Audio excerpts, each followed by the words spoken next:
Hey, everybody. It's Carmela's Rasslin Radio Relived. I can't believe that we're here again already. First of all, the weather outside stinks, all right? It's raining, it's cold. I love the cold. I do not like the rain, okay? So my bones don't like the rain either, but I'm just letting you know. Anyways, just seeing me here tonight, my dear, lovely, beautiful, wonderful friend Jeannie is not feeling well. I did send her the link for the show. If she feels a little bit better, she might pop in later on and say hello. But if you saw my post on Facebook, you will know that I am extremely, more than extremely honored to have our guest tonight. We tried to have her on before, and our lines got a little bit crossed, but we were actually able to get her to come on tonight. I'm so excited. She is a legend in wrestling and a legend in WWE, and you know her as Miss Heidi Lee Morgan. Hi, Heidi. Well, hello, Carmela. I am How, so glad we're finally doing this. I know I'm so beyond excited. Thank you so much for being here. How are you? I am wonderful, and also I would like to say thank you very much. I am very humbled, um, because you have a long time in this industry, as well as myself. Actually, you still are partaking in the industry, whereas I have actually been out only doing autograph signings and personal appearances. But you're more on top with the last 20 years than what I have been involved in the industry. So thank you very much for everything that you've done for this industry. And Oh, you and Joel Goodhart were one of the first people when I came back from Mula that actually believed in the women's wrestling. So thank you very much. oh my God! Thank you. That I'm gonna keep that forever. What you just said, it just touched me. Thank you so much. You're But you welcome. know, it's crazy because I say this all the time, and everybody's probably sick of hearing me. But I'm 67, and I got involved in wrestling when I was 6. My parents were Wow. involved. My parents knew them, and then as time went on, we became friends with wrestlers, and they started coming to my house. You know, I'm sure you've heard a show or two, but it's crazy and to see how far wrestling has come over the years. But the good thing about having you here, there's multiple good things. First of all, I love you. Okay, I want you to know Oh, that. thank you. And I love you That's the as truth. well. Thank you. Secondly, you are truly a legend. You are truly a legend in the women's division, you want to call it, or in women's sports. Number three, I've been reading up about you, and I've been following you on Facebook for so long. I also, at some point before we sign off, I want to talk about what you're doing today as far as helping women. That to me, it hits me right here because women are so overlooked even to this very day. So we're going to take our time. There's no rush, no nothing. I'm just going to ask you. I told you when we were talking earlier that this show is predominantly about stories. So I want you to tell us, please, I got a how you lot of stories. exactly, and that's what everybody wants to hear. So tell us how you got involved in wrestling. What made you start? I did read that you started at 10 years old. Younger. Oh, God bless Younger. you. Yeah, yeah. Tell us So, everything. okay. So, uh, I am a second generation wrestler. My father was Lester Morgan, or is Lester Morgan. He's still alive, thank God, God 83 bless years him. young. Yep. And my pops, probably my biggest fan, outside of my mom and my sister, and then my daughter. But anyhow, when we were little kids, we lived in Burlington, New Jersey. My parents were very eccentric. We never lived a real normal childhood. I think being married for me, aka now divorced, was probably one of the most normal lives I have lived, because growing up we didn't live a normal life. My parents owned a petting zoo. They had a Wow. dog catching business. They were one of the first in the state of New Jersey. So I have to give my parents props. So we lived a very eclectic childhood. We were made fun of because we smelled like animals. We smelled like lions. We smelled like bears because they Oh, were in our house. Kids were cruel. Kids were very cruel. But my yes. dad was always into Buddy Rogers was one of his teachers as a child, as a young man growing up. And his influence was Buddy Rogers, and the Catholic religion always had the kids off the street back in those days, boxing and wrestling. And my dad was raised in Camden, so that's where my dad hung out all the time. And my dad fell in love with it. So my dad was a true warrior. I would say probably the last 10 years, daddy doesn't know who's like really involved because he's still stuck in the older generation. Right, But he right. used to watch it all the time. We were at Saturday mornings, if we weren't doing anything, which was very rare as little kids growing up on the zoo, we were always very, very busy. But on the weekends back in those days, which I was born in 66, I'm a grateful 58-year older here. I'll raise my hand and let the world know how old I am. I'm not Yep. embarrassed over it. Nope. I was born in 66, and they were in Burlington, as we moved out when I was 7. But those first 7 years, dad was a weekend warrior. And who was on the card back in those days, which was the early 70s, was Gorilla Monsoon, Chief Jay Strongbow, George the Animal Steel. There's just a whole bunch of independent wrestlers. Johnny Rods, uh, what's his name? Jones, SD Jones. S.D. Jones. Yes, SD Jones. Um, so these were the individuals that were on these independent cards. And my father was very close with Robert Morelli, who was Gorilla Monsoon. Gorilla Monsoon, right? And we during, dad would set up the ring. Dad at times would help referee, because dad liked behind the scene more than he liked being in front of the scene. Right. And Vince McMahon Sr. was the owner, and it was called Capital Wrestling. Yes, it was. Yes, it It was was. Capital Wrestling. And again, they were weekend warriors back in those days. And so, long story short, we would play in the ring after dad would set the ring up. We would play with Joey Morelli, Chief Jay Strongbow's kids, uh, whatever wrestlers were there and their families came with them. We would be in the ring. I had a strong gymnastic background. I was a very courageous, non-scared child. I was a daredevil. So the older siblings, my sister, brother, and Joey Burrell, they're like, "Hey, Heidi, climb up to the top rope and spin." And I'm like, "Okay." 5 years old, I'm like, "Okay," trusting that somebody's going to catch me. Thank God, sometimes they did, and sometimes they didn't. Sometimes. And yeah, and then when I would land, and then you learned how to land correctly because of the fact that there was no one there to catch you. Monkey flips, the whole 9 yards. And we would have a lot of fun just goofing off in the ring.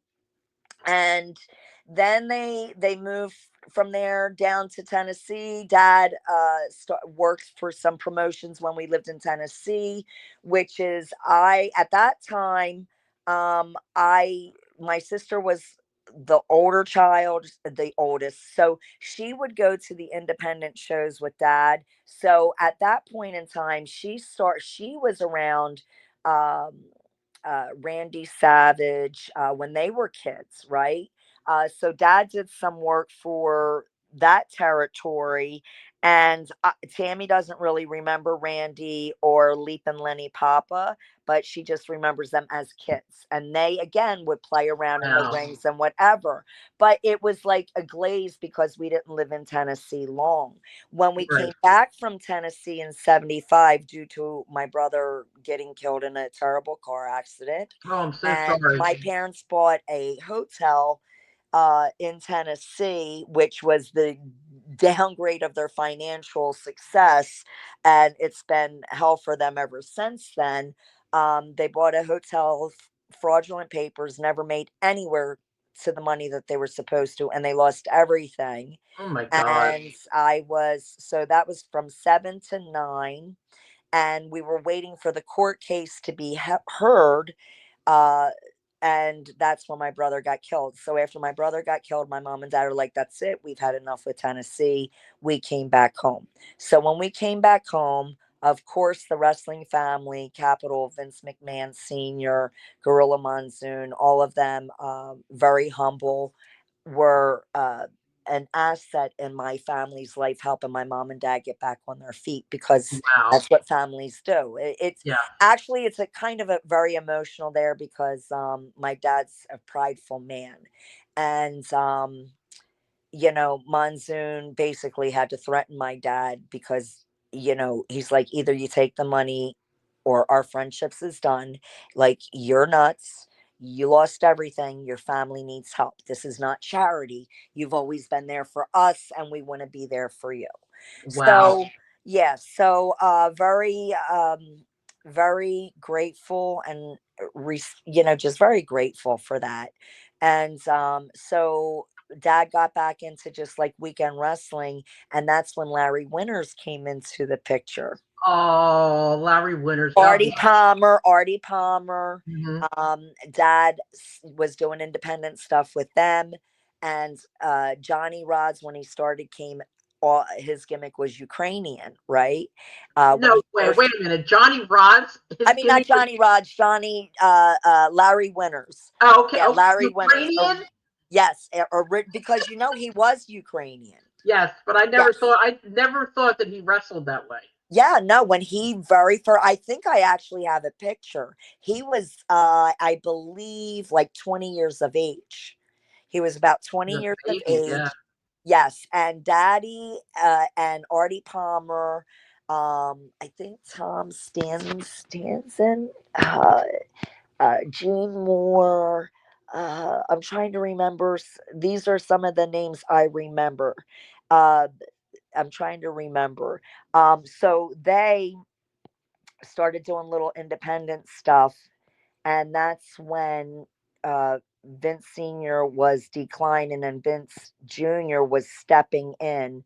And anyhow, that's when I did. So when we were little, and Daddy would do his spots when I was 5, I would bring out our little piggy Susie Doo, and Daddy went as Morgan the farmer or Little Abner.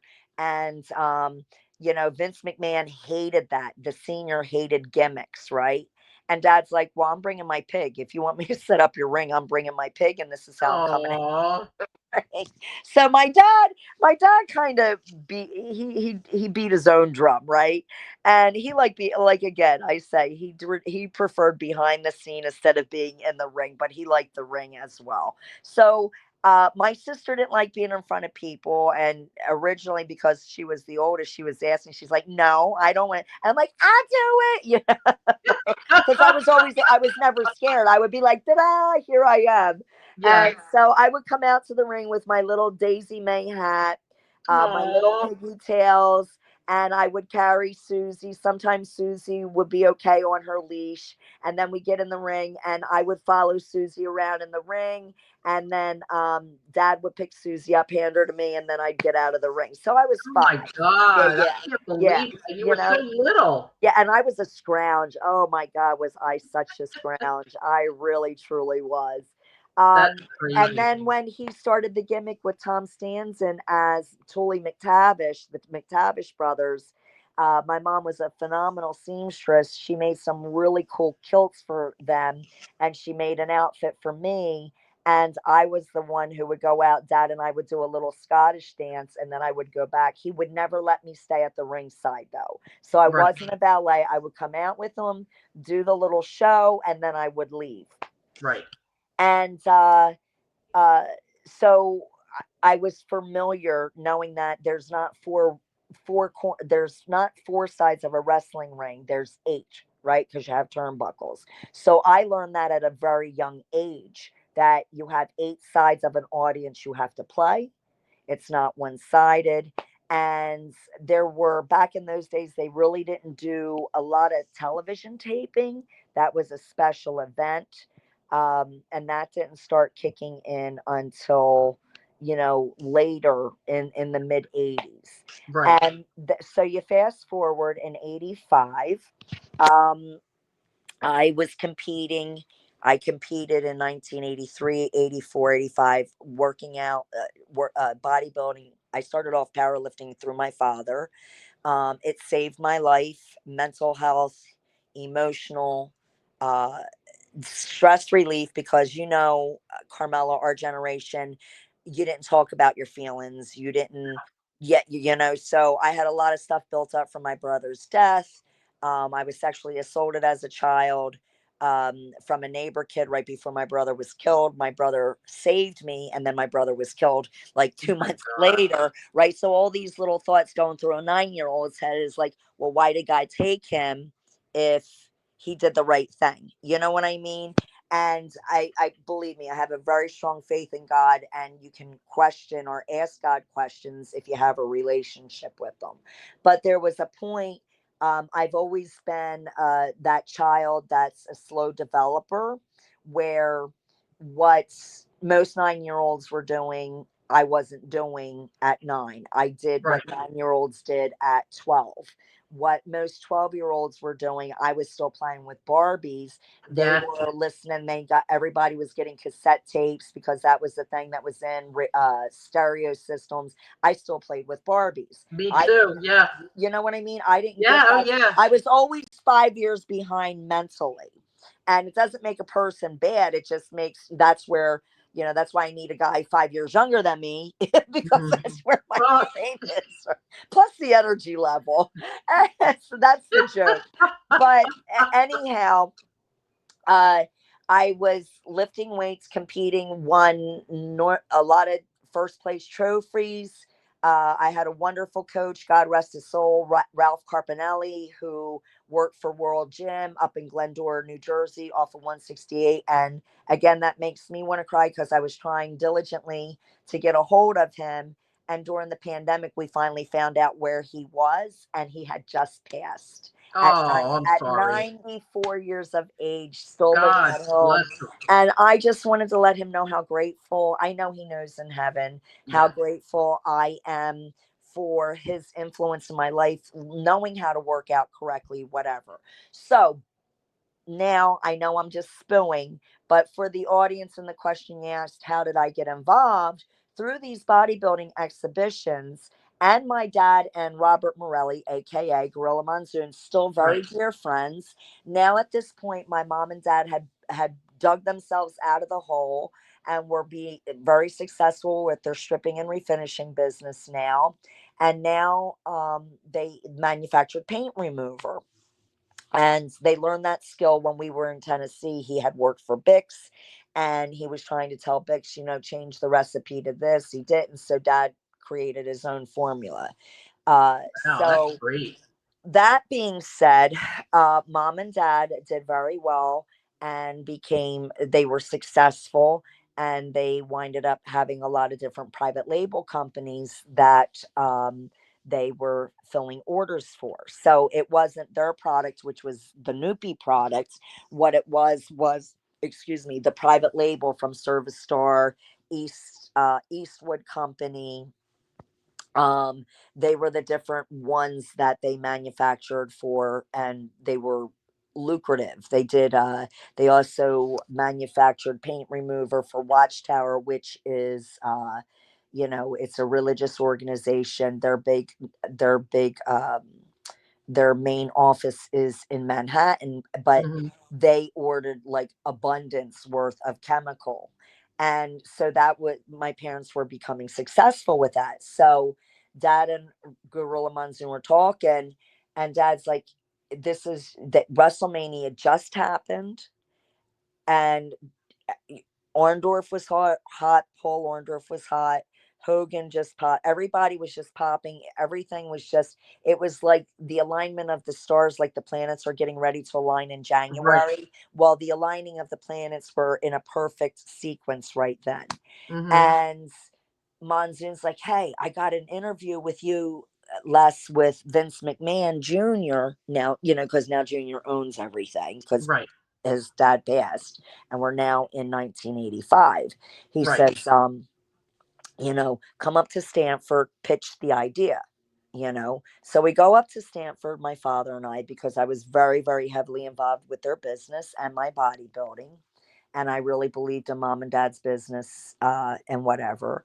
And so we go up, and had my power suit on, my Calvin Klein power suit with my Calvin Klein little shoes and the purse that match. I chuckle because very corporate oriented my brain was back in those days. And so we go to the office, and I am a fresh 19-year-old, Wow. and thinking you could take on the world. And dad pitches about using Hulk Hogan, and showed him. And then, they want to see numbers. So dad showed him all the numbers from Service Star, from Eastwood, and from Watchtower. And Vince is like, that's really good for private labels. And it's not even your product. It is your Right. product, but it's not your name on the shelf. That's really good. You must have a good product. And dad says, yeah. He says, I have a request. And he pulled out my promo pictures, because of course you have to have promotional pictures when you're, no matter what type of it, if you're in the Right. entertainment business. So Right. even Right. even though bodybuilding is competitive, you still had your promo shots, so you could maybe do be a spokesperson for vitamins or supplements or some piece of equipment, right? So I had my photos, and Vince saw the picture. He says, "That's what's under your suit," and I said, "Yep, that's what's under my suit." And he Wow. made it. He puts his hand on his face like this, and he goes, "You want to wrestle?" And I just laughed. I said, "Oh no!" And he says, "But you know the business." I said, "Yeah, but that doesn't mean I want to do that. I don't want Right. to do that. Like, Oh no." my And God. he looked at me and he's like, "But you can make so much money." I said, "Okay, I can make money doing this too, and competing." And he looks and he says, "Well, wait a minute." He says, "Would you be interested doing your bodybuilding exhibitions between the matches?" And I said, "Okay, sure. When?" And he says, "Well, how many weeks do you need to prep?" And I said, "4." I said, "Because I stay basically pretty close to my Right. competitive weight right now, Right. so, and I just finished a contest a month ago." And he says, "Well, how about we give you your first debut in at the Spectrum on September 28th in Philadelphia?" And I said, "Okay," like it was no big deal. And he says, and then that night, and he looked at my dad and he says, "I'm not going to give you Hulk Hogan." So then after he confirmed that with me, he looks at my dad and he says, "Les, I'm not going to give you Hulk Hogan. I'm going to give you somebody that would be compatible for your chemical." And dad's like, "Okay." He says, "I'm going to give you Paul, Mr. Wonderful Orndorff." Just like that Wow. with his hands. And he says, "Because Wow. with your daughter being a competitor and taking first place, and he's Mr. Wonderful, number one for fitness for our Yeah, he organization, was. Yes, I he think was. that it would be a perfect tie in." So we're like, "Okay." And then he says, "And then we will see you, Heidi, September 28th. Please arrive by 3 o'clock." And I said, "Okay." So all excited, 19 years of age, coming out of Stamford, Connecticut, out of WWEF. They were WWF at the time. WWF. Yep. Yep. WWF, leaving Stanford, we felt accomplished. And my debut, it was on Prism Wrestling. Remember Prism Wrestling? Yes, I do. I remember Oh that whole God, thing. I remember I that think day. Zink, he was an old guy. He did all the Yes, commentating I knew him. Yep. Yep. for the Sixers. Yes. Zink did the commentating for and the announcements for the Sixers, the Flyers. So my mom, my mom was always obese and heavy.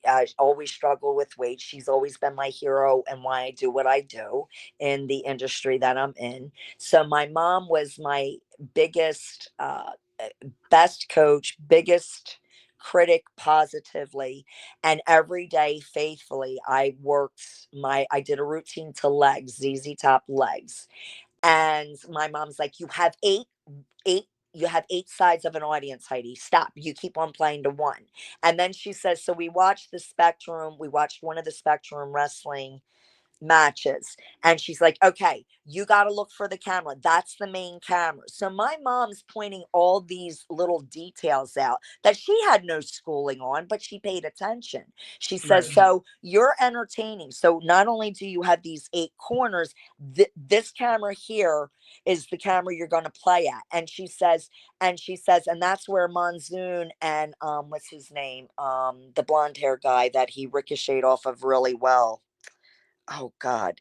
Bad guy? Bobby the Brain Heenan. Oh, okay. Oh, okay, okay, okay. Yes. Yes. Yeah, So he see was how far great. I go back? Oh Bobby the yeah, I Brain. go back there too. Yep. Oh my He God. he was They great. they just they just complimented each other so well. They did. And They so really did. Bobby the Brain Heenan was his sidekick.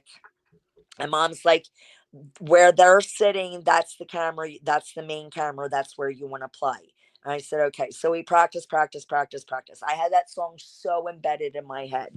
The day comes, it's 3 o'clock, we arrive, had to show ID. They let us in because we went underneath, right? And parked underneath of the arena. And Right. came up, had to show the ID. Oh, yeah, yeah, yeah. Come over this way. Gorilla Monsoon met us. And here he puts us in a locker room with none other than Randy Macho Man Savage Oh, and Miss cool. Elizabeth, right? Oh wow. And so first Randy, like, what are you doing here? And Monsoon's like, she's sharing a dressing room with you and Elizabeth.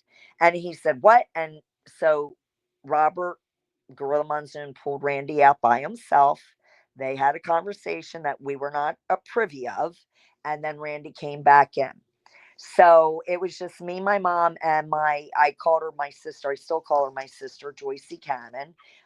She grew up with us when we came back from Tennessee. She was my first friend here in New Jersey and is still my friend to this day. And she's basically an adopted sister. And she came with us because her fiance was in the Navy. My boyfriend was in college at in Virginia Tech. So we were being moral support for each other. And I'm sharing the dressing room. It was just me, my mom, Joyce, Elizabeth, and Randy. And Randy kept on coming in and out, in and out. And then finally, about the 10th time that Randy came in, Elizabeth was adorable. She's like, Randy, will you knock your nonsense off? This little girl is not going to do anything. She is Oh. fine. Right. So he backed up, like he behaved himself. He gave her the room to breathe because he was very protective of her. So Oh then yeah, I heard a lot of Monsoon, stories about that. oh my God, Monsoon comes in and he says, okay, you're on deck. And like my heart was like beating, like coming out of my body. 19 years of age, coming out of my body. I take the deep breath. Oh, I already took the pictures with Paul Orndorff. Him and I met, Gibby Gabbin. And then he's like, I got a son. And I'm like, you do? Well, I have a boyfriend. And he says, yeah, but my son's better than your boyfriend. Ah. So the joke was from that point on. And then when our paths crossed again, every time I worked with Paul, Paul's like, I got a son. I said, yes, Paul, I know. I would beat You your got a son's son. ass. No, I don't want to be with your son. But I think he kind of likes me. That's why he kept on saying that. Aw. And Well, which was listen, wait, really hold that thought for 1 second, if you don't mind. sure. The gentleman I told you about before, Bay. Yeah. Okay, he's on. Poor guy's been sitting here listening I'm so intently. sorry. No, no, no. Oh God, no! Don't apologize. Are you kidding? We're going to pick her up right back where we left off. I'm just going to let him come on and say hi and see Okay. if he has a small announcement to make, and then at some point we're going to explain everything to you about Joel's show. Okay? You got it. Okay, everybody. Here's Bay. Hi, sweetheart. How are you? I am beautiful, and don't you dare apologize, Heidi. I am listening, and I am loving every second of everything you're like. I've Well, always wondered all the details and the backstory. Like I've known tidbits, but you could have kept me off. I'm having a blast just listening. all right, come on. I'm taking you off there. No, let me tell you, Heidi, I'm telling you, honestly, if you know me at all, you know I don't keep my mouth shut ever. And I've kept my mouth shut voluntarily all this time because I love hearing it. But I just want to talk to Bay for 1 second. Do you have anything good to tell us yet? Oh, I so Well, explain to Heidi first what's going on with the show. Okay, so first off, let me say I'm honored to be on here with you, Heidi, because I am a fan, a mark, and I have the utmost respect for you. And hearing all this, because I was trained by Larry at Joel's school, so now I know like my training was brought down from your father.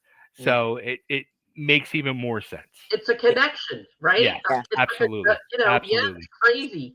Yeah. You'd be surprised where you connect. But Heidi, like I was telling you before, Joe's doing a show, a wrestling show, in May of 2025. It's going to be May 3rd. It's called One and Done.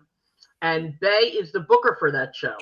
So Bay's been coming on almost every week to update us because all the announcements are coming through my show first. So we bring him on and he hangs out, and then every once in a while we throw in, because I don't want to do all of this and then a little bit of that. I want to give everybody some equal time. So go ahead, Bay. Go ahead. So I'll just get right to the match.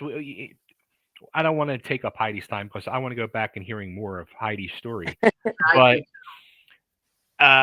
when you told me Heidi was going to be on, I thought this is the perfect time to announce this match. So when this whole thing started coming together, and Joel came to me and he convinced me to come on board, and he gave me the privilege of being the booker for this. I said, all right. I said, well, here's the problem. We're going to do a TWA show, and there's no TWA. We have not been in existence for 30 plus years. So the key word is Tri-State Wrestling Alliance. I said, so what we need to do is look and see what's available locally in the Tri-State area and partner with some of those federations to give the new talent, the upcoming talent, a time to shine on a major show like this. Because they are the future, they're the current, and let's give them their props. Absolutely. So there's been a change in the wrestling business since I've stepped away and Heidi has stepped away, and I'm sure I really want your opinion on this. There's been such a change in the business that now the women, in my opinion, are taking the fuck over. Yes, absolutely. You know that. You know that. Absolutely. They are they are dominating. Yeah. I watch these shows and I walk away and I say to myself, the girls did better than the guys. Yeah. A lot of times, but they're blowing the guys away a lot of the times. Absolutely. So as I was explaining this to Joel, I said the first person I want to contact to get involved in this show is a longtime good friend of mine, and I'm pretty sure, Heidi, you know her, Missy Sampson.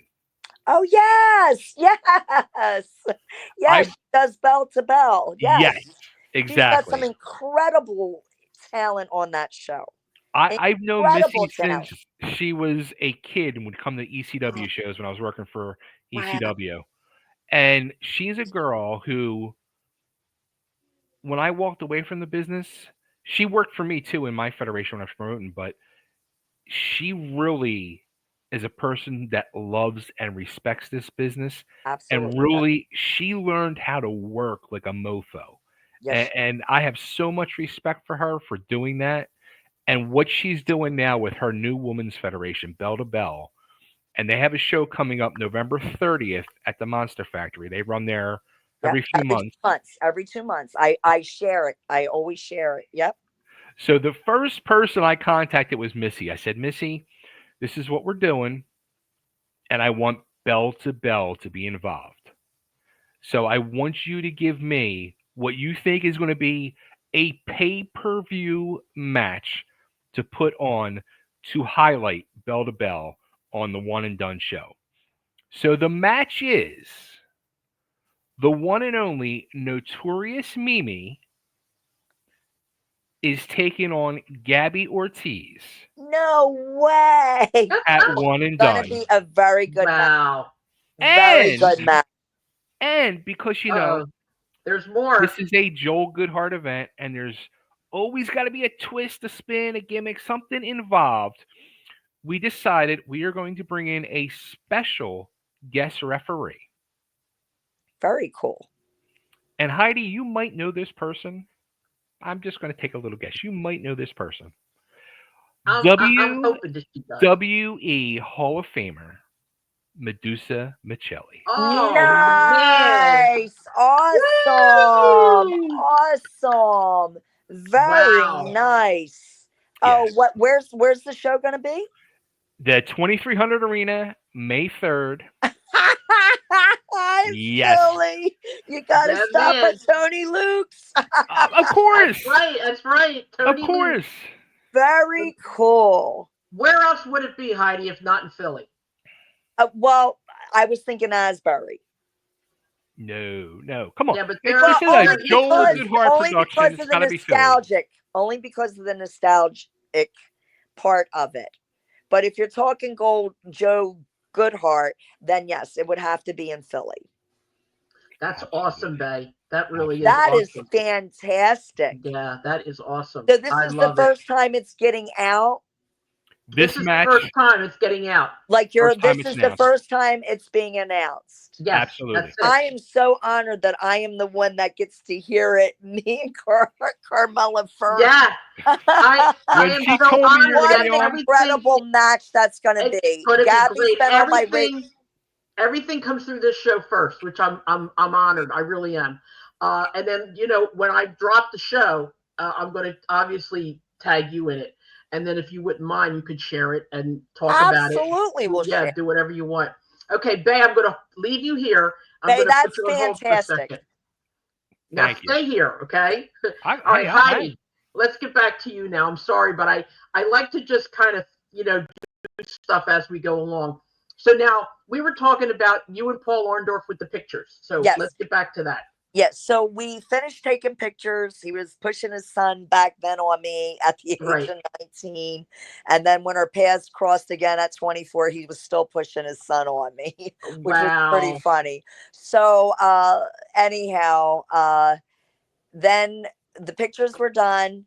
I went back to the dressing room. Then Gorilla Monsoon came back and he says, okay, you got to get on deck. And then I went and got on deck. So what that means, and you guys know what it means in the industry, but for those that don't know what that means, when you get ready to go out into an arena, and I know that even high schools do it now because I've, done some guest appearances at high schools for, emceeing, refereeing, whatever.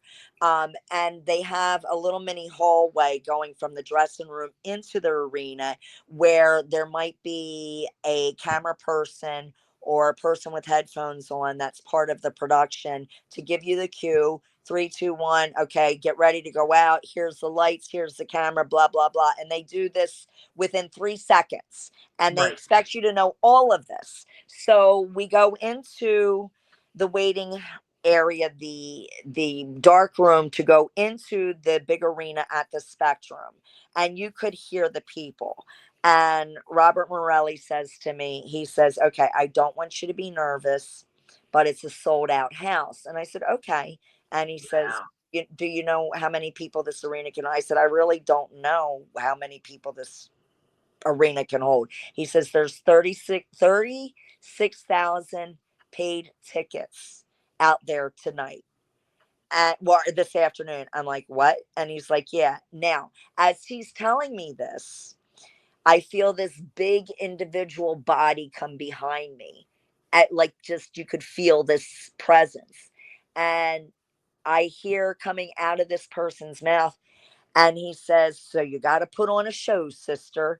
And I turn around and here it was Hulk Hogan. And he came out there just to take a peek to see the audience and talk to Robert Morelli for a minute. And I turned around and I said, oh, I will. It kind of sounds stupid. I just looked up at him because I'm 5'4" 5'4", and I'm like, oh, I will. And then Robert Morelli says, now pay attention, because if you screw up, we'll let you know. And Hogan says, oh, trust me, sister, they'll let you know. I'm like, well, thanks for that advice. And Robert says, okay, you okay? And I said, I'm good, gorilla, because I called him gorilla. I didn't call him Right. Robert. And he says, okay, I'm going to the ring. And he says, just watch my head for the cue. I said, okay. So now my mom was up in the sound box. So my mom left me, and my mom went up on the sound box, which was on the fourth floor at the Spectrum, right? And my mom said, she says, the noise from the spectators, the 36,000 spectators, was just vibrating through the Oh sound. yeah. Oh And yeah. it was the first time the Spectrum had ever sold out for a wrestling show. And the text with the music were telling her, we can't even hear with our headphones on the connection because of how loud the audience is, right? Right. So I get in the ring, and I'm looking at Gorilla like, okay, where's the cue? Because the lights were supposed to dim and the music was supposed to be on. So Robert looked at me, and he did the finger, and I just nodded at him, and I couldn't hear the music. I could hear absolutely nothing. Yeah. And I had a cape on, so you couldn't see my body, and I dropped the cape, uh, and there's a little boy in the front row that was ringside that his jaw just hit the floor and dropped up. He jumped up out of his seat. So if you ever can go on to, and it's on YouTube, if you go to Heidi Lee September 28th, or type in WWF Wrestling Spectrum September 28th. Mm-hmm. And it's my match, not my match, my routine was right before Bundy's match, and then it was intermission. Um, so anyhow, I just started doing my routine, and my mom's like, "She can't hear the music," and Oh. she says, "I'm surprised they didn't kick me out." She turned around; she knew nothing about the soundboard, but Mm-hmm. she hit those buttons and just blared it all the way up. And then my She did. song, she did. Oh Did my it. The guy's God. like, no, don't touch it. She's like, she can't hear it. And she hit the buttons, and then you could hear the music because the people were so loud that she put it to the top of the bar that it was. And I did my 90-second routine. I came out, I took my bow, I kissed to the audience, all 8 sides, did my little jump, and came out, and got a list for the next 6 months, every month, going to different arenas, from the Spectrum down to Baltimore, out to Harrisburg, to Boston, up to New York, Syracuse, Wow. Schenectady. So I did one show a month, because of my age, and trying to make it a little bit doable. And it really did help my parents' business. And that that February, no, that April is when because the office kept on asking, does she want to wrestle? Does she want to wrestle? She's getting a following because of her bodybuilding, blah, blah, blah, blah, blah, blah, blah, blah, blah, blah. And my mom says, Heidi, they keep on asking. This could be a perfect opportunity Mm-hmm. to get yourself your own name and make a difference with whatever it is you want to do in this world by having your name, right? So I finally said, well, okay, then, all right, where do I go? Because like, okay, even though I come from a wrestling family, it doesn't mean you can just get in the ring and start wrestling. Right. Where do I Right. go? Right. And then, okay, well, if you want to wrestle, you have to go to Moolah school. And that's when so April of 1986, we get a hold of Lillian Ellison, which is her real name, the Fabulous Moolah. I had a 6-month agreement and written contract, to go down, and the agreement was to come home in December, and then she could book me from New Jersey if she needed me to wrestle, and then to go, because you had to go through Moolah to work for WWF at that time. Now, I heard a lot of horror stories about her. Yeah. When you worked for her, I heard it was a lot of, yeah, I can see your face already. I heard she was not the easiest person and not the kindest.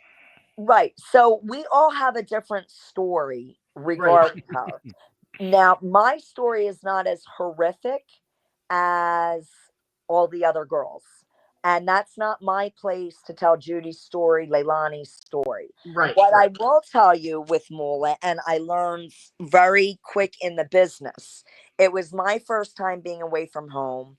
My boyfriend that I was deeply in love with did not want me wrestling because his family looked down upon it. It was okay to the bodybuilding, but he Yeah. did not, he wanted his little, like, it was okay that I worked for my mom and dad, and he's a successful engineer in the, Hmm. went whatever, and he wanted a stay home wife to do that.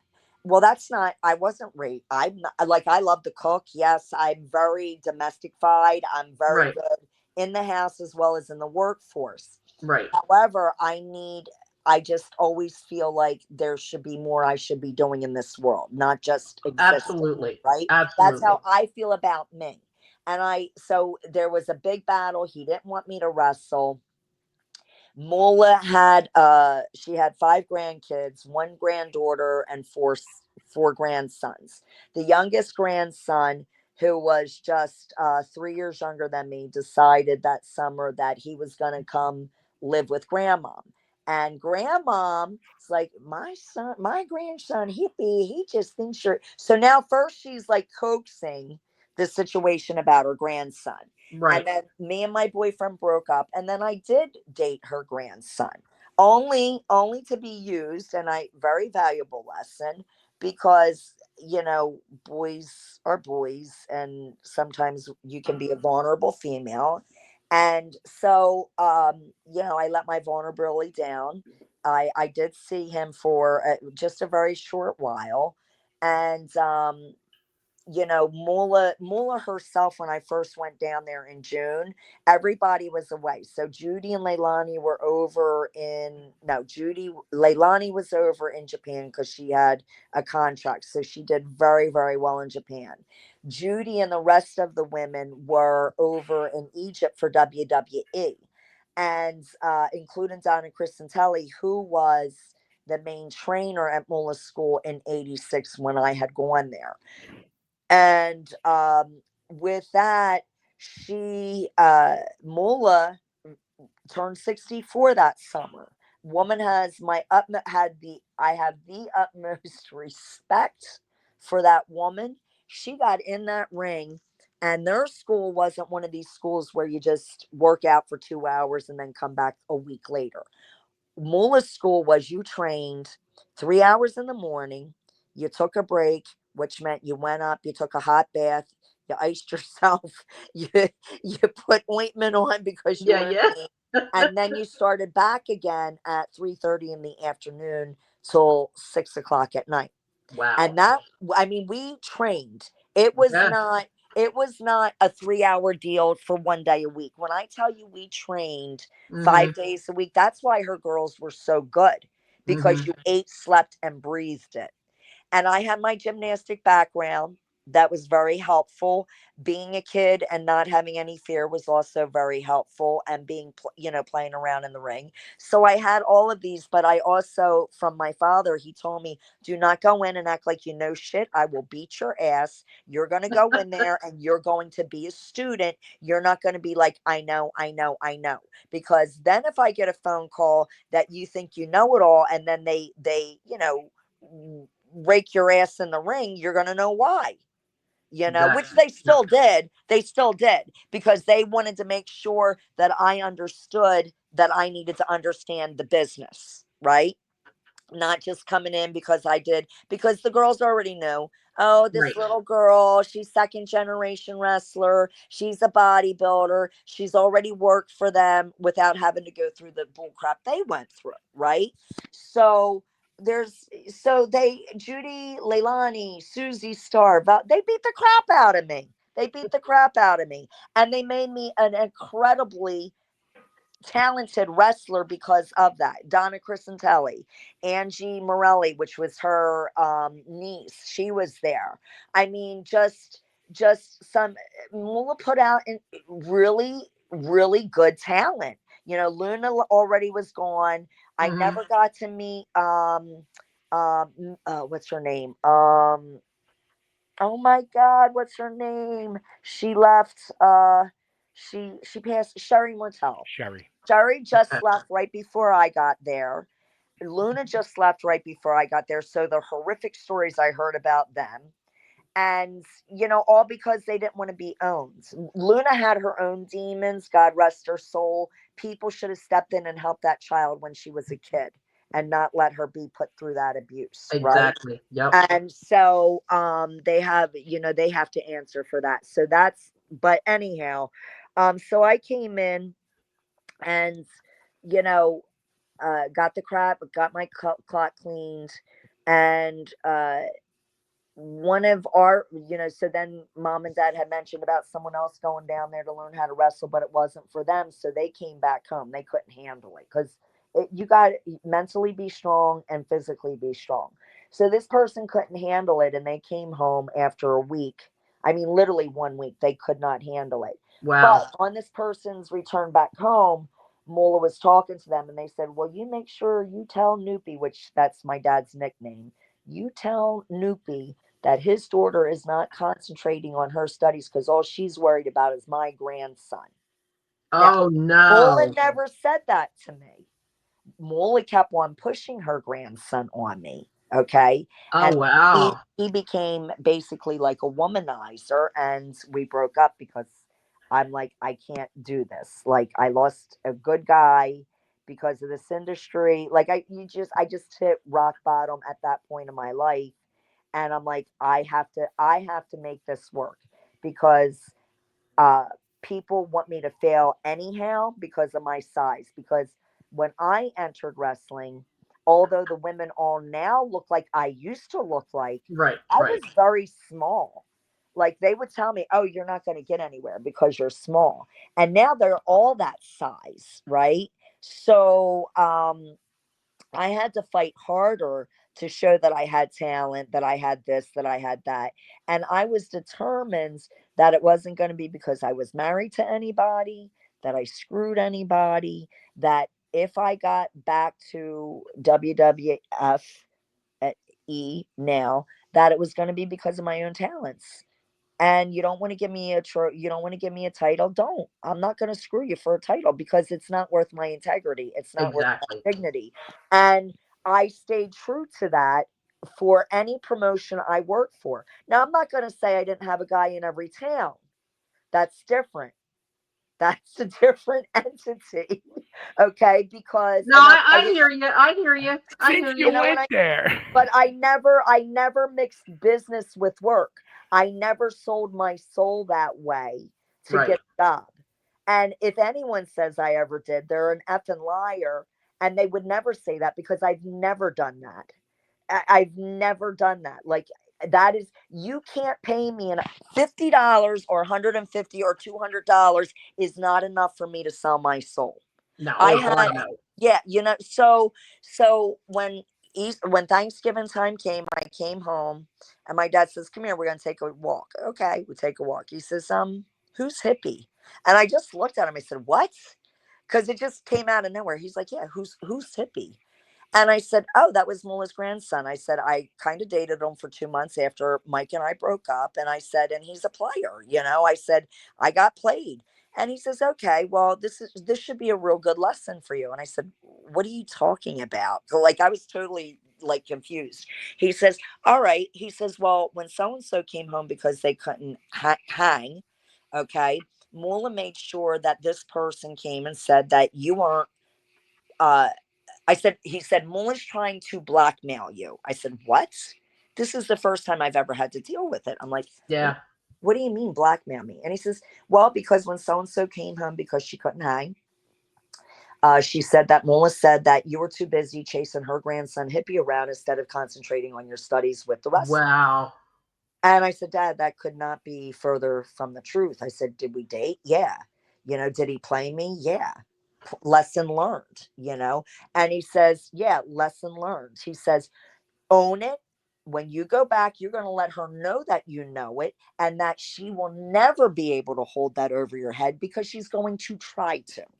Okay. And let this be a valuable lesson. You do anything wrong in this industry or in your life, own up to it first. Don't give anybody power to blackmail you. And Exactly. from that day on, I'm like, yep, I did this. And they look at me. I'm like, yeah, because you ain't gonna try to have something on me. Okay, so what?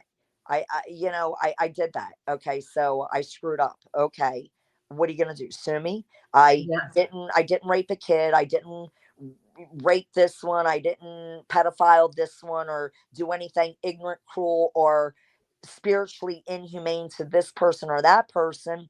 But if I had one gentleman in Albany, and which I do, him and I still friends to this day. That I'm going to go visit him uh, for 35 years now. We just Hmm. don't agree to. We both agree not to get married ever again, right? So Yes. anyhow, and then or someone in Texas, that's my choice, but I'm not affecting anybody's life. I'm not doing anything wrong. It's when I was in the territory, I wasn't married. I had no responsibilities. I wasn't breaking up a home. That's why I didn't date any of the wrestlers because I saw what they did and they had beautiful wives. And I would talk to their wives, and their wives felt comfortable with me. And I wasn't ever going to give them a reason not to be comfortable around I me. want to ask you a question, and I know that today it's still happening, and this is a really big thing with me because we're going to talk about, like I said, what you do to help women. Right. But years ago and even today, why is it, okay, that the man who's married or the woman who's married, the one who's actually married and doing the cheating, why is it, do you think, that the spouse doesn't do anything to the person that they're married to, but they go after the other person as a homewrecker? Like, as an example, I got a phone call, and I'm not going to lie about this. I was seeing somebody. I didn't know at the time he was married, okay? And I get a phone call from his wife, and she said Oh, to me, "Thank you for ruining my life." And I said to her, "Whoa." I said, "You need to hold on a minute, lady." I said, "Number one, he lied. I didn't know he was married. Number two, okay, he ruined your life. I didn't. I didn't have anything to do with what he did to you. Okay? Why is it, especially women? Oh, she's a homewrecker. She did this. She did that. The way I look at it, nobody put a gun to their head. You know, exactly. they're the ones who know they're married and they're the ones who cheated. Right. Like, So why is that? I have a real good answer for that one. It's accountability because when you love somebody, you there's that fine line. That's why in hate crimes, when they have the passion crime, you can love somebody so intensely that they're going to hurt you, like OJ, and then he killed Nicole because he snapped because of how much he loved her. It can happen. And instead of putting it back on that individual, it's easier to blame the outside source because there's not a heart connection involved.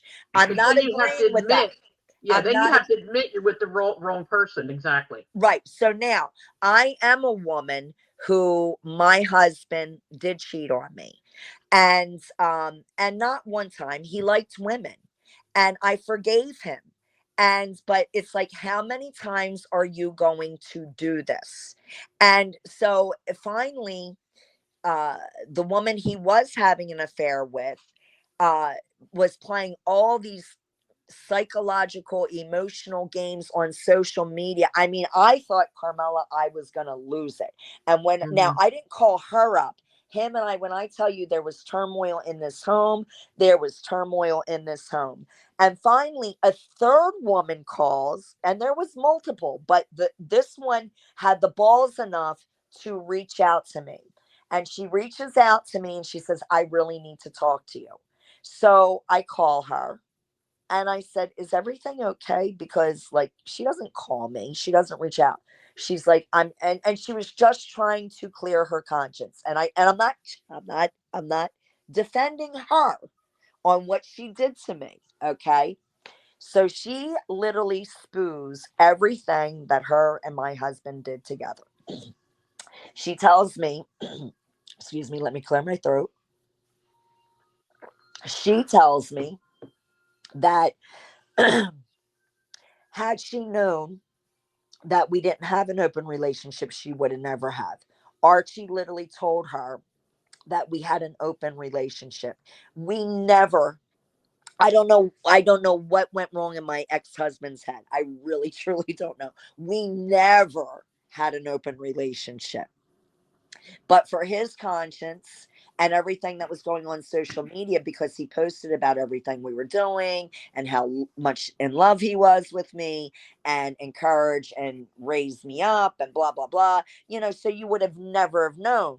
Right. So when he hit on her, she's like, I'm not understanding because of what I see on social media. He's like, oh no, it's okay, we never. I said, Kimberly, we never had it. She's like, no, I know that. She says, Yes. I know that now. I know that now. And she says, and the reason why I'm coming clean with it now is, she says, because when you had hit me up and said, I saw that you blew kisses to my husband, what's that about? Because she did, she lit her. And she says, then I realized, no, it's not an open relationship. She has no idea. And she says, and that's why I reached out. I said, oh, I'm so sorry, I meant to put it on someone else's page. And she says, but I didn't, because I was under the impression that you did, until you responded to me privately about, why'd you blow kisses at my husband? Mm-hmm. Like, like, you see, he's married. Why would you do that? And I'm sorry. I think I have that right as a female to ask that. Yeah. As another guy, and it's not being jealous, it's, this is your territory. Okay. So that means he gave her permission to disrespect Exactly. me. So I just checked her, and then him and I had it out, and of course he said I was nuts and crazy. So now she comes clean about him having this, that they had a 3-month affair. And then when she blew the kisses, that was the third month. Then she realized, and she said she cut it off. And then his new mistress was literally following her around, uh, just like, there was a little bit more going on there, but that's not my place. So apparently something must have happened between the three of them. And now these other mistress that he did leave me for, was jonesing, like sweating over this girl, like she was the married woman. And Oh she my says, God. I'm just trying to clear my conscience. I'm just trying to move on with my life. Whatever God does to me, I deserve. But I just want to tell you, no matter. And I put her on speaker as she's telling me this. I had her on speaker in the kitchen. My poor daughter, who was brainwashed by Archie, saying, because he kept on telling her for 6 months, your mom's jealous, that's why she's mad, that's why this, right? So now my daughter hears that, no, mommy's intuition was right, that daddy has been screwing around on her with multiple women, doing these multiple things with women, menage a trois, whatever. Oh Okay. wow. Okay. Oh yeah, it was disgusting. Now, I could have, I could have, I could have done a lot of things, but what I said to him, I said, I'm done. Get your shit, get out.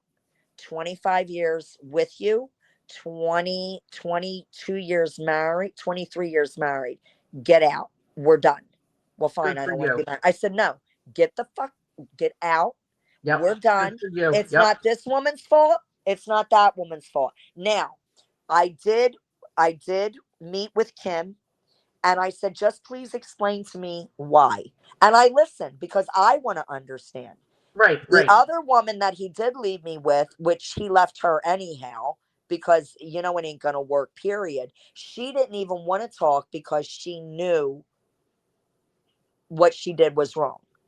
She did not, she even called the cops on me, to the point where, because I went to her house. I literally went to her house and I wanted to talk. And she did not want to talk. She called the Buna police on me.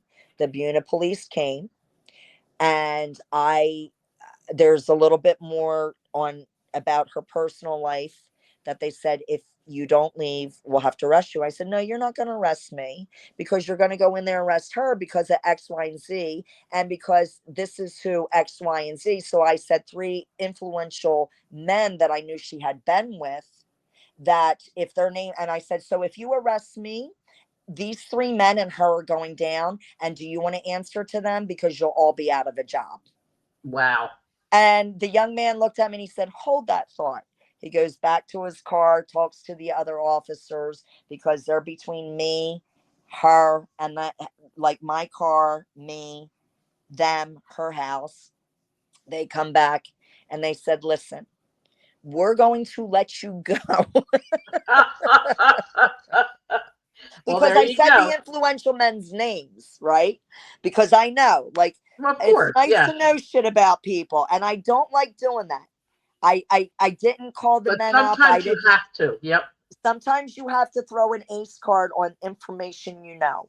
All Right. right. And it was to get me out of jail, because at the time I was still working for the state of New Jersey. I couldn't afford. Now I'm getting ready to go through a divorce. I can't lose what I have. So Right. this young man who's 25 years old comes back to me and he says, Mrs. Day Bartolome's? I'm like, yes. And he's like, you're my mother's age. If my father ever did this to my mother, I would probably go to jail, because it's not right. And he said, that Exactly. being said, he says, this woman has nothing to lose. She has no career like you do. You have everything to lose. Exactly. So Exactly. please just get in your car and don't come back and don't look back. And that's what I would tell my mother. And I did, and I didn't. And I absolutely didn't. But that was the Yeah. only time she was not woman enough to talk to me about why she chose to do that. Um, what made her okay to want to do that. And, it's sad. I ran into, because I still call them my in-laws. I ran into my one in-law today. I spoke to my mother-in-law last night, my ex-mother-in-law, and she cries. Hey, why couldn't you turn your head like I did with the kid? I'm like, Ma, I'm not going to do that. You I was can't calm turn your because head. my daughter said you had bronchitis.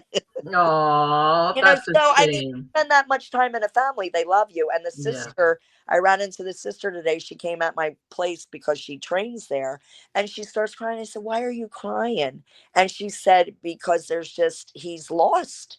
And I wanted to cry with her. And I said, but he chose his bed. He Yes, didn't want he to change. did. And he has to lay in it. So now he Listen, has to lay in it. I said, I pray for him exactly. every day. I will continue. But the bottom line is you have to, I put it back on him, Yeah. because he gave, and this is coming from a woman that he cheated on me. Mm-hmm. What I could have, there was a plethora of women. All the women, after they found out we were getting a divorce, there were Oh about my 8 women God. that came out and said, Heidi, I'm so sorry. I really honestly, I said, I can't. I just can't. Oh my God. I You poor can't. I thing. just can't take it. I can't. I said, You please poor don't. thing. I don't need to know. I don't need to know. And but it was him. At the end of the day, it is the female or the male who gives, if if if a person willingly is going to hit on or make innuendos to your significant other, then that significant other gave them permission or the comfort Thank you. zone to do that. To me, Not, in my yes. opinion, right, So it's the you're right. significant other that says, I'm married. Yeah. Thank you for Yes, the compliment or whatever. I'm absolutely. married. Goodbye. Mhm. Okay. But listen, let's go into another subject right now, Yep. because I still would. I mean, I'm going to ask you right now. Can you come back another time? Yes. Yes. Because there's so much I want to talk to you about. We could be here for 3 hours easy. Okay. Easy. Yeah. But I wanted to ask you now. There was a thing I read about you and Wendy Richter. Did you Yeah. have? Yes. Tell us about Wendy. Yeah. So when I I did love come up, her. okay, so when I was done with my contract with Mula, I went back down. I said, this is what's going to happen. She says, well, if you want to work for Vince, you got to live here. I said, no, I don't. I do not have to live in South Carolina. I said, Mula, you can take your 25%. I get it. I know every agent you're not going to hear a word out of my mouth about that. Take your Right. 25%. Call me up. Tell me where to go, and I will go, because I'm only 3 hours from Stamford, Connecticut. You're 23. Okay, so Yeah. well, not 23. You're 18. Right. Okay, Right. so I'm a little bit closer. I'm closer to all these big cities than what you guys are. So just say the word and I'll be there. So came home from there in December. Then Johnny Rods. Thank God I got to see him last 2 years ago before he passes away, because he was very influential with my, polishing me up, and he cried. He's like, because I cried. I said, "Oh my God, Johnny, we were at a convention, and someone said he was there." I went running over there. I gave him. He's like, "Oh my God, you have not changed. You just filled out a little bit more, and you needed it." And I said, I said, "Johnny, I just want to thank you." I said, "From you being tough on me," because he was. He's like, "Don't hook up with the guys. Make sure, don't be one of these little pretty girls. You got to be able to handle getting a butt beat." Exactly. Exactly. He Yeah. was rough on me. He was rough. I said, "But Johnny," he says, "Heidi, I don't care. You didn't hold a title for WWE. You did it with integrity. You got Exactly. there not screwing the boys, and I could not be prouder." And Yep. I mean, what else do you want? So I'm so glad I got to see him. Now, so when I came home, working with him polishing me off, um, uh, NWF, Mike Dano, DC Drake, uh, Nate, and what's his name? Rob Russin. They all had a promotional company, big in the, with the fairs. I mean, they had a really good thing going for the independent circuit. You had to send in videos. So we found out about them through Larry Winters. Larry Winters told us about them. And so I sent in a tape that I did for Johnny Rods, and we get the phone call and we go up to Camden to the office. And that was one of the best things that ever happened in my career, was getting the opportunity. And then when Wendy found out, I was because the saying is, I was the last of the Mohicans out of Mula School. I don't know if you guys know that or not. No, But no, we didn't know that. yes, so all the women that were heavily involved in the industry will tell you Heidi was the last of the true Mohicans that made a Okay. name, that came out of her school. I was the last one. So after I basically left, that was it. She really didn't train anybody from that point on.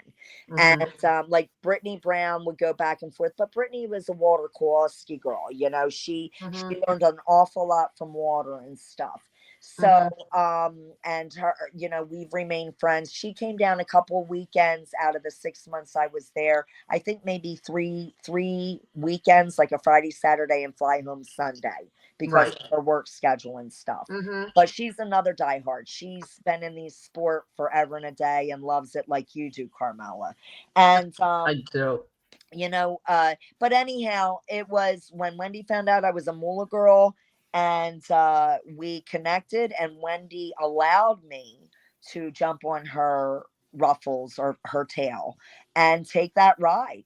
And that helped launch me. And then being in this territory, you had Wrestling Eye, Wrestling Illustrated, all the main magazines were in our area that helped me get the coverage.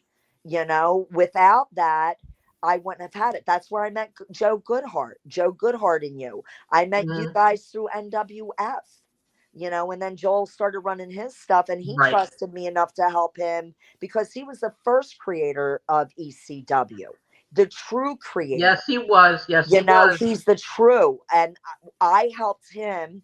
And he told me, and it's not being mean, but he's like, Heidi, they don't want sloppy women wrestlers. If they all look like you and Medusa, that would be great. They don't all look like you and Medusa. They don't all look like Misty Blue. They look like they're wrestlers instead of athletic. And when he was putting together ECW, they had a couple of the entertainers, the female entertainers. I'm trying to be appropriate here, at some of the local clubs. And he says, "Do you have a problem helping train them, they're not going to be as good as, you guys that went to Mullah's, but if you could help do something. And Joel paid me. I went up there for like 3 months every Wednesday working with a couple of the girls that they were Mm-hmm. trying to put over. And it was Good. because it's like, I'm just like, you can't hate because you don't look a certain way. No. You know what I mean? And I understood from the marketing point that he was trying to achieve, So he paid me to come in and train them. And, you know, I just feel like, well, if they make it, then I can say I had something to do with it. Right. Exactly. And you did. And you really did. Yeah. Now, do you Yeah. keep in touch with any of the girls? Are you? So I do talk to Alundra Blaze pretty often. I do talk to Patty pretty often. Velvet only through Facebook. I definitely Right. talk to Debbie Combs, and I talk to Judy. I just finally was reunited with Misty Blue because she, like her and I, kind of like we weren't diehards like you guys are diehards. We got Mm-hmm. into it because it came easy for us, and I hate saying that in a negative way, but if you were to give me a test on who's who, I couldn't tell you. Misty Right. Right. couldn't tell you. So when Misty bowed out after LPWA and, backed out of the WWE deal, which is what launched me into being, part of that history with the women's Monday Night Raw, was because Misty chose not to. She felt like she wasn't, because she called me up. She's like, listen, they want me to go against her. She says, I am so out of shape, blah, blah, blah. She didn't feel comfortable, you know? And she says, so I told JJ Dillon, because they were going to use you anyhow on the tournament, that you would be the next one in line. And she says, and Mm-hmm. Deborah said, absolutely, because I have worked Heidi. I much rather work Heidi than Misty. And she says, and Right. I feel comfortable working Misty because Deborah, because I never worked her, Medusa. So it's because of Misty turning it down that it gave me that opportunity. And I told Misty, so for the first time since then, which is over 30 years ago, we finally did a convention together. And, we're friends on social media. We've talked about 3 or 4 times after, because, everyone grows up. I didn't actually agree with, her past, but that's not my life, right? It's not my lane. And you have to understand that that's not your lane. This is your lane. You know what I mean? And she is a good Exactly. person. And she, her choices that her and her husband have made now are much better than what they were when they were younger. But I'm Right. not going to hold any of that. It's not me. It didn't affect me. If I was involved in it, then I'd be like, okay, but I wasn't. She contacted me in '88 because WCW uh, gets, again, all the magazines with all the women that are in it, and they see, me, and then the figure, because my athletic belt, and they're like, who's this Heidi Lee? Because we want her to come down here with you. Well, Mm-hmm. Misty, her and I work for different people. She was a Kowalski girl, I was a Moolah girl. So she's like, she got a hold of some people and said, I don't know how to approach her, I don't want her. And they're like, just call her, it ain't gonna hurt to call. So she called, and she says, this is Misty Blue. And I'm like, oh my God, well, nice to finally meet you. Aw. The phone, I said, what's up? And she says, well, we have an opportunity to work with WCW. And I said, okay. And she says, and they're requesting you. And I said, oh, why are they requesting me? She says, well, because, of all the magazine coverage, because that's how we get the coverage. They see the Mm-hmm. NWF tapes, they see that you work for AWA, and, you have some notable organizations under your belt. And I said, okay. And she says, so, they want to do tag matches. And I was thinking that maybe we could tag up. And I said, okay, but you're not going to tell me how to wrestle. This is exactly what I said to her. I said, Yeah. okay, Yeah. Yeah. but you're not going to tell me how to wrestle, and I'm not doing what you guys do. She says, what are you talking about? I said, you know what I'm talking about. I don't do that. She's like, okay, well, we're talking wrestling. I said, yeah, and that's what it's going to be. We're going to wrestle.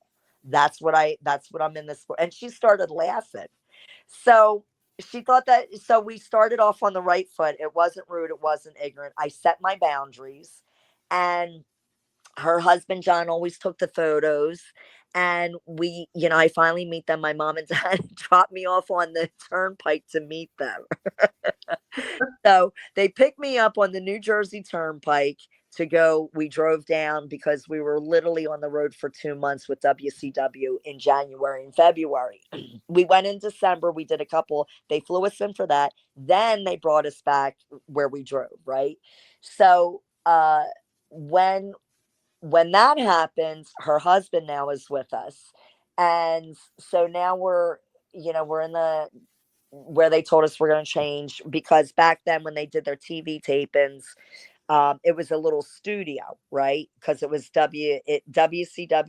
It was still NWA curving over to WCW. They were just bought.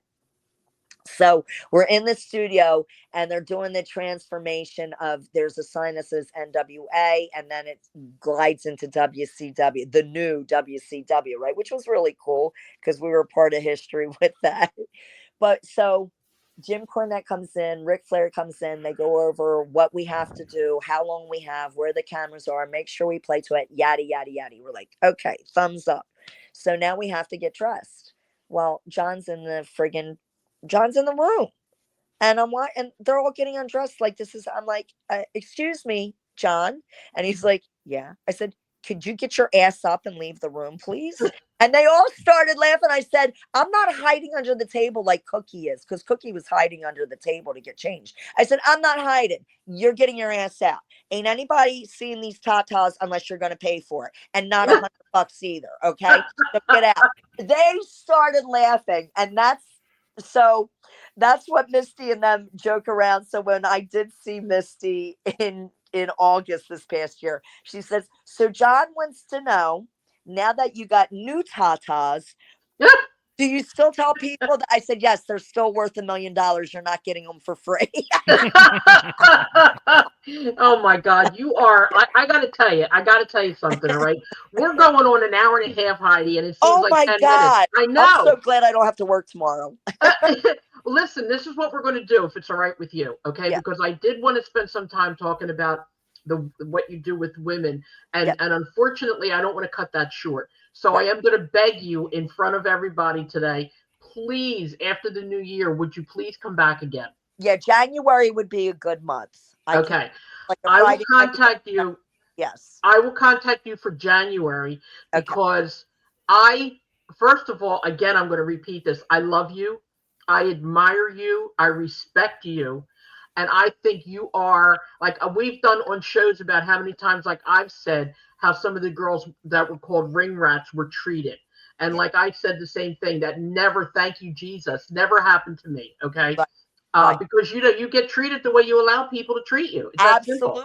Absolutely. So I want you to come back because I think what you do with women is one of the most incredible things in the world. And I've been reading, like I said, what you're doing. God bless you 100 times. I want to talk to you about that. I want to talk to you more about wrestling. I want to talk to you about what it was like to be asked to go to WrestleMania 40. Saw you there. Okay. I want to hear stories after stories after stories after stories. I could literally do a 9-hour show without even batting an eyelash. I'm looking at the clock and I'm thinking to myself, my God, it's almost an hour and a half.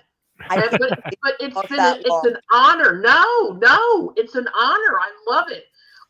So I'm going to say to you, please come back, because I do want to talk to Bay a little bit more about the Joel Goodhart thing. You're welcome to stay and listen to what he has to say. Okay. And then we're going to. You better stay. I will stay. I'll listen. Okay. You can put me on mute, and then I can have, that way I can have insight. I get firsthand. I'd love to see you there too if you could make it. That you know what? Yeah. That would be awesome. Yeah, I could. I got it. What is that? A Friday or a Saturday? Saturday. Saturday. It's the 3rd of May. Yeah. I'll remind you 100 times between now and then, so don't worry about it. I tend to be a pain in the butt. You know that. Okay? That you're not a pain in the butt. You're assertive. There's a difference. Thank you. Thank you. I love you very much. Thank you for allowing me to share some of my stories. I do got a good one when we went to South America with Mike Kaluuya and Tom Brandy. Oh my God. Oh my God. That's going to be awesome. I So I'll want to have hear to that share one. that. Say that. Yes. Because Tom Brandy's going to be here December 7th. So I'm going to see about you They coming were my in brothers on the January. road. Oh, yeah. Love them. Love them. Wonderful, wonderful guys. They really Yes. are amazing guys. But God bless you. I love God you. bless Thank you so you. I much. love you too. Okay, Babe, let's tell Wendy about the banner. Let's talk about that a little bit. You mean Because Heidi? I think Right. what did I say? You said Wendy. Wendy. Okay. Oh my God, I was going to ask you about Wendy. Do you talk to her still? Yes, I do. Not as much. She's my friend on social media. I'm not allowed to give her name out because she doesn't want anyone to know that. Ooh. But I did see her in August, and then I saw her at WrestleMania, and I told her, I'm like, Wendy, I said you did so much for us. I wish you could just see that. I wish you could just see what you did for us. I wish she could do my I podcast. said, what? I said, do you not realize the impact that you made in my life and all these other girls and all Oh my God. and like these women now at WWE would not be making what they're making had it not been for you. And Yeah. she's like, do you not realize that? Yeah. So Does true. she do podcasts? I'm sorry. I said, I'm sorry for what happened. Yeah. You can't change that. No, But she got embrace the screwed. fact that you are an icon. Yeah. Yeah. She was hurt bad. She gave us partial smile. A partial. Does she do podcasts? Do you think she would do mine? You can reach out. I can't. I don't know how to reach out to her. Okay, I'll have to inbox her because I'm gonna yes. Yes. Let me inbox her. If you explain to her, I mean, if she would let me talk to her and we explain what we do, this is not just a regular podcast. Like I said, it's like a conversation. I'm going to tell you something and I repeat this because it's honoring to hear this. But when Manny Fernandez was on, he told me, he goes, look, I'm old school. He goes, I don't do podcasts. I said, please. And I begged him, you know how I am. All right. And I let him hear one of our podcasts. And when he came on this podcast, the first thing he said was, I listened to your show. He said, and I knew you were legit. And that's why I'm doing it. So we're very honest, very across the board. No kayfabe, no baloney, no bullshit, you know. But if you could reach out, I would so love you so much, even more than I possibly do right now. Right. I will reach out. I don't know what the answer will be. It's but okay. Either way. It's okay, but we can at least try. Yes. All right, Bae. Okay, it's all you. Thank you. Oh, how am I supposed to follow that up? I mean, come on. There's no following her. You just got to jump right in and give it a shot, you know? There's going to be a banner. I just want to tell her there's going to be a banner raised at the 2300 Arena. God willing. We're looking for signatures. Right, we need a few more, but go ahead. Let me explain, especially to Heidi. I want to fill her in on this whole insanity of this crazed show. Started from my big mouth and my love of wine, because I was getting interviewed on a podcast at the beginning of the year, and they happened to be a fan of Joel Goodhart and the Tri-State Wrestling Alliance, and they started asking me about Joel and my starting there, and I just ended up going on a tirade. And I said, you know, and I got to be part of TWA, early ECW, and Extreme, and there's all these banners that hang in that arena. Well deserved. Not taking anything away from anybody. Right. But I think it's about time 5 guys are honored. And those 5 guys are DC Drake. Yes. Larry Winters. Yes. Johnny Hotbody and Tony Stetson. And Joel Goodhart. Yes. Because those 5 guys, in my opinion, always been overlooked. Yes, they laid the foundation and the groundwork for what, as you said a little while ago, what became ECW and Extreme. Absolutely. Just like without Wendy Richter, the women today would not be where they are. If it wasn't for those 5 guys, Extreme never happened. The Attitude Era never happened. And 30 plus years later, 25 years later, they would not be doing NXT at the arena 2 weeks ago and all this other stuff. Yeah. So I said they should raise a banner to honor these guys. Yes. So I started going, and then it started building some steam, and I said, all right, let me try to make this official.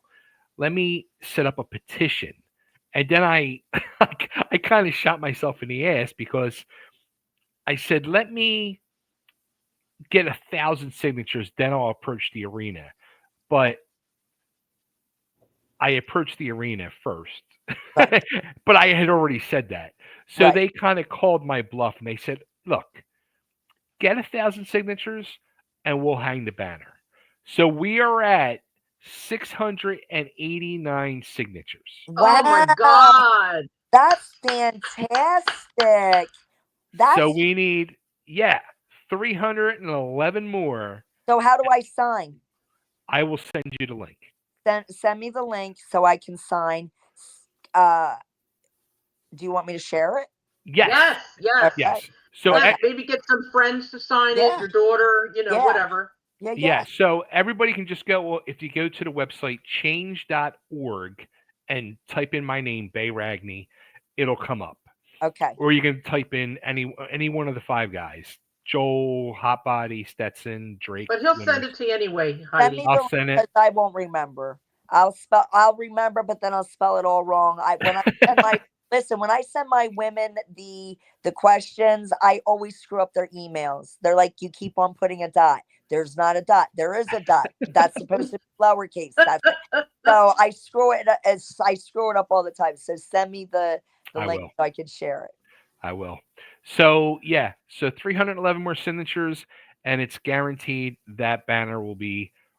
I keep saying raised. Joel will say dropped, but it has to be raised to be dropped. Yes. So, exactly. Yes. 311 more to go, and it'll happen the night of May 3rd at One and Done. Wow. Now tell Heidi what the names are that have been announced already. Okay, so we're doing WrestleCon in the afternoon. Nice. So far for WrestleCon, I will say also too, all the people in the matches will be on the show. So Medusa will be at WrestleCon. Cool. We have Sabu. Oh no, nice. Tony Atlas. Oh, Tony, I've seen him a couple of times. Yeah. The Raging Bull, Manny Fernandez. Oh, nice. I didn't know that he did these types of things. Well, he did Carmela's show that opened up a whole can of worms. And good for you guys. Yeah. So we have the alumni of the list of TWA stars, all the local guys. There's about 20 of them that will be there. So I know Victoria wrestles for them. Vicious Vicky, because she's always showing stuff on their like they're sharing their stuff. Okay. Who else is going to be? Oh, the match we announced last week. Tommy Rich, Doug Gilbert are taking on Shane Douglas and a mystery partner. So those 3 guys and the mystery partner. Yeah, it's crazy. Like, hearing all the stories between Carmela and Joel and you. Yeah. So we've had so many stories on this podcast. And I'll tell you what I usually do whenever we drop it. Like if you go to YouTube, like when I drop it, if you go to YouTube, you click on it and go to YouTube, and there's a thing there that says subscribe. If you click subscribe, every time a show drops, you'll get an email. Okay. So what you have to do, you have to go the extra step. Hit subscribe and ring the bell. There's a bell there. You have to ring to get all the notifications. So every time Carmela does an episode, ding, ding, ding, ding, ding, you will know. Okay. Or if you want, seriously, because I do it for a lot of other people, if you want, I can just send you the link every week and you can just listen to it that way. Well, if you just send me a link, then I can go on, because I have about 6 different subscriptions that I like following. Okay. A couple of them are actually physical therapists that I follow for my industry that I'm in now. Yeah.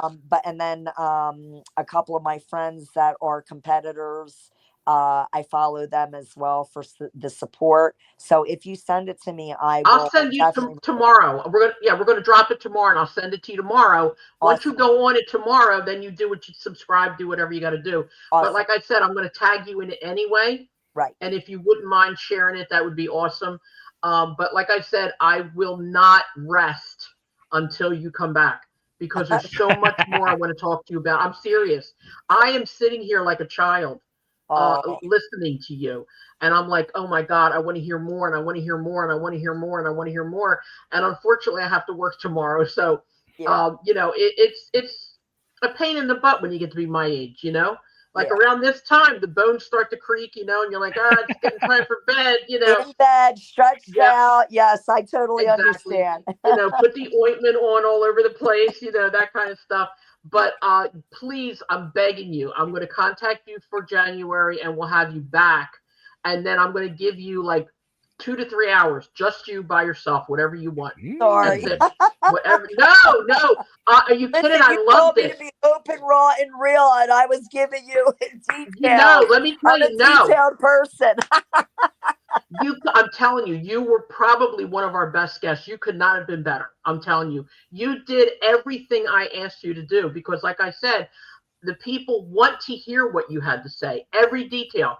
The people want to hear stories. I told you that. It's amazing. The stories that you told are like I got like a knot right here because I'm so excited and I'm so grateful and literally so honored. And I apologize again for being a pain in the ass. I apologize for bothering you so much. Joel used to always say to me, why do you bother these people so much? I said, because I want them on my show. If I don't bother them, then they'll have to just tell me no, and then that'll be the end of it, know.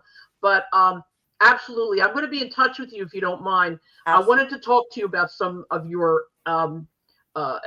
training stuff that you do. I'll talk to you about that personally. Yes, I can give you. Yeah. So, because I got a lot of issues. Yeah. But I have a lot of issues. Bae, I love you. Absolutely. I love you. Every single time you're on here, and you're welcome here also anytime. I love you. You're the best. Thank you. Back at you. And there's nothing in this world that I wouldn't do for either one of you. What? Hey, where's Jeannie at? Awesome things, Oh yeah, Jeannie doesn't feel good today. I announced it in the beginning, but you weren't on yet. But she's not feeling well. She's a little under the weather, which is what I was going to get to right now, and tell her to please feel better. Jeannie, we love you to death. She'll be back, God willing, next week, and then you'll get to meet her the next time you come on. She's wonderful. Awesome. I practically. Well, I'm not going to say raised her. When she was about 18 years old, she moved in with me. Years ago, everybody lived with me. It was a long time ago. Yeah. But she is a beautiful, wonderful person. She's my family, and I love her dearly. So, Jeannie, for you too. Okay, Heidi, God bless you. I'm going to take you off right now, and then I'm going to close up. Hey, happy Thanksgiving to you all, to all the viewers. Jeannie, feel better, and just keep on keeping on. Thank you. You too, and we will be in touch. Okay, I love you, Heidi. Okay, bye-bye. Take care, Heidi. Bye-bye. Bye-bye. Oh, my God. I cannot with her. What a show. Wow. She is friggin' amazing. I just can't. I can't wait to have her You could back. have literally did. I mean. We could have done 5 hours. Easy. Yeah. And the next time she comes on, I'm going to do it a little bit earlier if she can make it. And then I'm just going to let her have her shot. She can just do whatever the hell she wants. You can just say hello to her and let her go. Like I said, Bae, I never keep quiet. And I'm like, the whole time in the beginning. But she does an incredible job. She helps women in so many ways. And I didn't want to start her on that and then not be able to finish it. You know what I mean? Yeah. I just want, she's a plethora of stories and information and good shit, much history. She's got so much history between her and my God. Family and father. And amazing.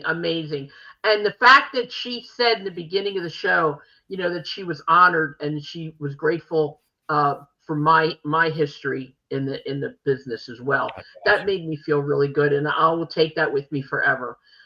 So we're going to do next week.